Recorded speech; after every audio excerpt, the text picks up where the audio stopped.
Sajjala interference ఉండదంటారా? Interference అనేది ఉండదు, but నాకు తెలిసినందుకు చెప్తానండి వెరీ ఓపెన్లీ. బట్ డిస్కషన్స్లో అయితే సజ్జల గారు పార్టిసిపేట్ చేస్తారనేది నాకు తెలుసు. అంటే మనం బయట నుంచి చూస్తే కూడా ఇప్పుడు సీఎం గారికి క్లోజ్ అంటే సజ్జల గారు క్లోజు, విజయసాయి రెడ్డి గారు క్లోజు, వైవి సుబ్బారెడ్డి గారు క్లోజు, అంటే నెక్స్ట్ ఇన్ ద పార్టీ అని. అందరూ రెడ్డిలే అంటే ఇప్పుడు ఫస్ట్ నుంచి వైసీపీ అంటే రెడ్డి కాదండి, ఫస్ట్ నుంచి వాళ్ళు ట్రావెల్ చేసినప్పుడు రెడ్డిలు మీరు ఎందుకు ట్రావెల్ చేసినా ఎందుకు అడగలేదు? ఇప్పుడు ఎవరైనా మీరైనా నేనైనా మీరు స్టాఫ్ ఉంటారు, మీ స్టాఫ్తో ట్రావెల్ అవుతారు. మీ స్టాఫ్లో పొరపాటున అందరు మీ క్యాస్ట్ వాళ్ళు ఉన్నారనుకోండి, రేపొద్దున వాళ్ళు ఎఫిషియెంట్గా పనిచేస్తారని మీకు తెలుసు. మీరు పెట్టుకున్నప్పుడు మీరంతా ఒక క్యాస్ట్ కాబట్టి మీరు జాయిన్ అయ్యారంటే ఇట్స్ రబిష్. ఇప్పుడు ఒకటండి, నేను పుట్టినప్పటి నుంచి జమ్మలమడుగులో అటుపక్క రెడ్డి ఇటుపక్క రెడ్డి ఎమ్మెల్యే, ఏ పార్టీ అయినా, మరి దాన్ని ఎట్లా చూడాలి? సో అక్కడ వాళ్ళు ఫస్ట్ నుంచి ట్రావెల్ అవుతున్నారు, వాళ్ళను నమ్ముతారు. ఎవరైనా కానీ ఒక సిస్టమ్ బిల్డ్ చేసేటప్పుడు ట్రస్ట్ అనేది చాలా ఇంపార్టెంట్. నేను ఏదైనా ఒక విషయం మీకు చెప్తే అది బయటకు వెళ్తుందా లేదని 1-10 సార్లు ఆలోచించాలి. అండ్ మీ మైండ్ సెట్ నా మైండ్ సెట్ సెట్ అవుతుందా లేదా ఆలోచించాలి. ఇప్పుడు మరి అన్ని కార్యక్రమాలు చూసి పెట్టే తలసిల రఘురామ్ గారు చౌదరి, బయట మీటింగ్స్ కానీ సీఎంలు కానీ అన్ని చూసుకునేవారు వారు. తలసిల రఘురామ్ గారు చౌదరి మరి ఎందుకు పెట్టుకున్నారు జగన్ గారు? బికాజ్ రఘురామ్ గారు ఫస్ట్ నుంచి ట్రావెల్ అవుతున్నారు, ఆయనని ఎమ్మెల్సీని కూడా చేశారు. మరి అప్పుడు క్వశ్చన్ చేయలేదే. ఇప్పుడు ఉప ముఖ్యమంత్రులు ఎవరండి? అందరూ ఒకరు కూడా రెడ్డి లేరు. ఇప్పుడు తెలంగాణలో 81 మంది ఓపెన్ కేటగిరీలో గెలిస్తే 43 మంది అన్ని పార్టీలు కలిపితే రెడ్లు. మరి ఇక్కడ ఎందుకు మీరు ప్రశ్నించట్లేదు? తెలంగాణలో జనాభా ప్రాతిపదికన వాళ్ళు స్ప్రెడ్ అయ్యి వాళ్ళు ఎక్కడెక్కడ ఉండేది ఎవరు? నేను ఫస్ట్ లిస్ట్ సెకండ్ లిస్ట్ కూడా చూసాను, దాదాపు రెడ్డిస్ ఉంటే ఈ క్వశ్చన్ అడిగాను ఉంటారు. రెడ్డిసే. ఎందుకు ఇప్పుడు ఎమ్మిగనూరులో ఒక రెడ్డి ఉంటే తీసేసి బీసీకి ఇచ్చారు. కదిర్లో నేను చెప్తున్నాను, కదిర్లో సిద్ధారెడ్డి ఉంటే తీసేసి ముస్లిం అభ్యర్థికి ఇచ్చారు.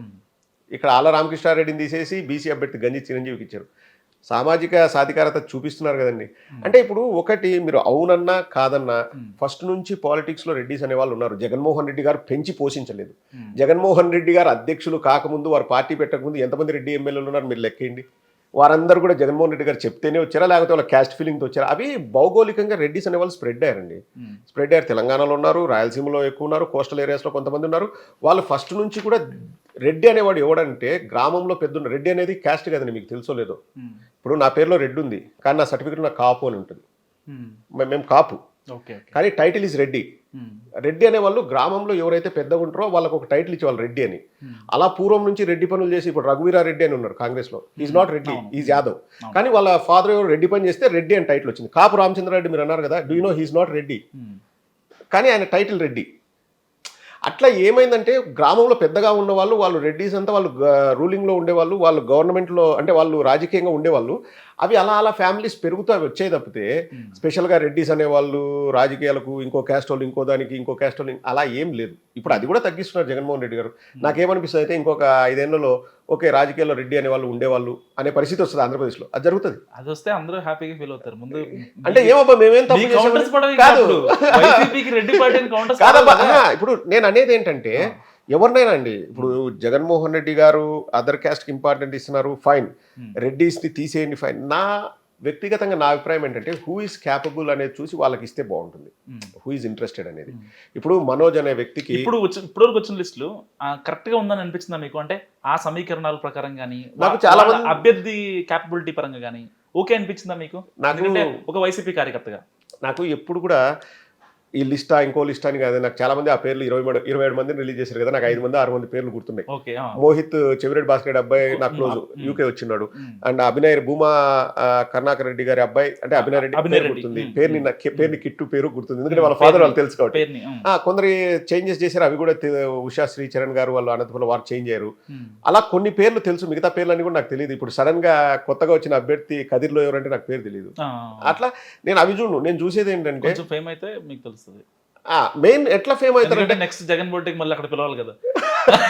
అలా కాదు, ఫేమ్ అయితే ఎందుకు తెలుస్తుంది అంటే సోషల్ మీడియాలో పేర్లు నా అంతే నాకు తెలుస్తుంది, నేను అందులో ఎక్కువ ఉంటాను, నేను గ్రౌండ్ లెవెల్లో లేను. అండ్ మనం అబ్రాడ్ లో ఉన్నప్పుడు మనం ఏదైనా మీడియా సోషల్ మీడియాలో చూసి వాళ్ళు మాట్లాడితే తెలుస్తుంది. బెస్ట్ ఎగ్జాంపుల్ చెప్తాను, పోలవరం ఎమ్మెల్యే గారు ఉన్నారు ప్రస్తుతం. పోలవరం ఎమ్మెల్యే గారు నేను సీఎంఓలోకి వెళ్ళినప్పుడు అట్లా మీరు అట్లా కూర్చున్నారు, నేను ఇట్లా కూర్చుంటాం, హలో హలో హలో అని ఒక 15 నిమిషాలు మాట్లాడుకున్నాం, 20 నిమిషాలు అంటే హాయ్ హాయ్ చెప్పుకున్నాం. నాకు ఆయన పోలవరం ఎమ్మెల్యే అని తెలియదు, తర్వాత తెలిసింది ఎమ్మెల్యే అని. ఓహో మీరు ఎమ్మెల్యే గారు అండి, ఎందుకంటే he will never be in the social మీడియాలో ఎక్కువ ఉండడు. ఆయన 3 టైమ్స్ ఎమ్మెల్యే, ఒకసారి కాదు 3 times ఎమ్మెల్యే. సో అట్లా మనకు కొన్ని పేర్లు తెలియకపోవచ్చు. నిన్న భీమవరంలో కలిసాడు మళ్ళీ, హాయ్ ప్రదీప్ అన్నారు, హలో సార్ అన్నాం, మాట్లాడుకున్నాం. ఎందుకంటే అప్పుడు పరిచయం ఉంది కాబట్టి. సో అట్లా ఇప్పుడు ఏదైనా చేస్తే తెలుస్తారు.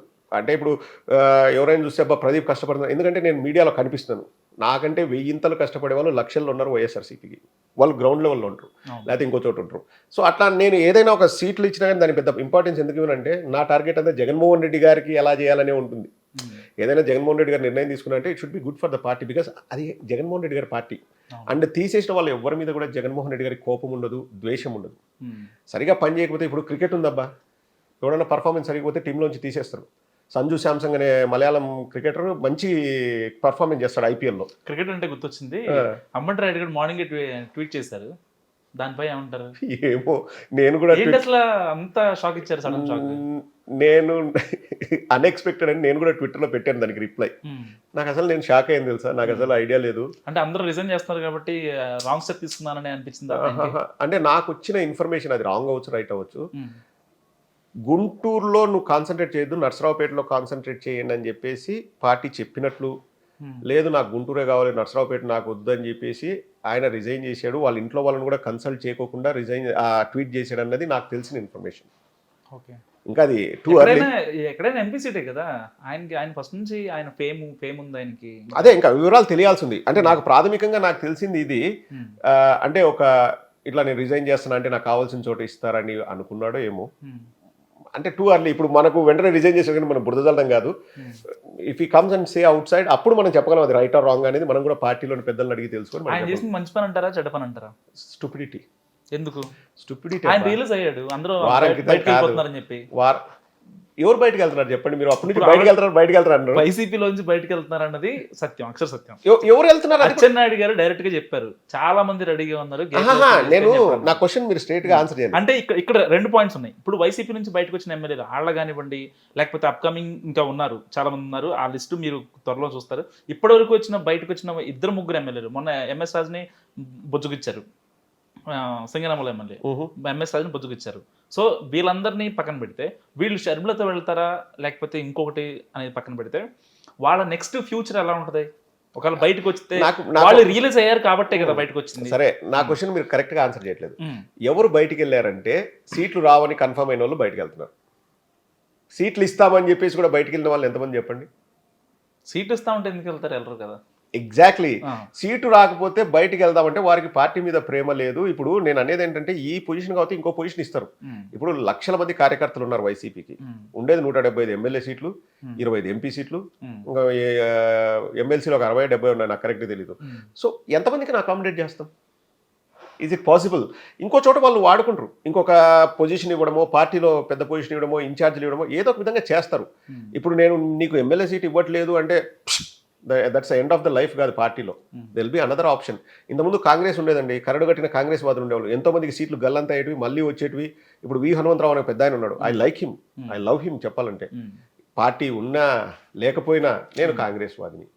వెంకయ్య నాయుడు గారు ఉన్నారు, పార్టీ ఉన్నా లేకపోయినా. అంటే అప్పట్లో రాజకీయం వేరేలా. అదే నేను అనేది ఏంటంటే పార్టీ మీద ప్రేమ ఉండి, పార్టీ సిద్ధాంతాలు నీకు నచ్చి, పార్టీ నాయకుడి మీద నీకు భరోసా ఉన్నప్పుడు నువ్వు ఎలాంటి పనులు చేయవు.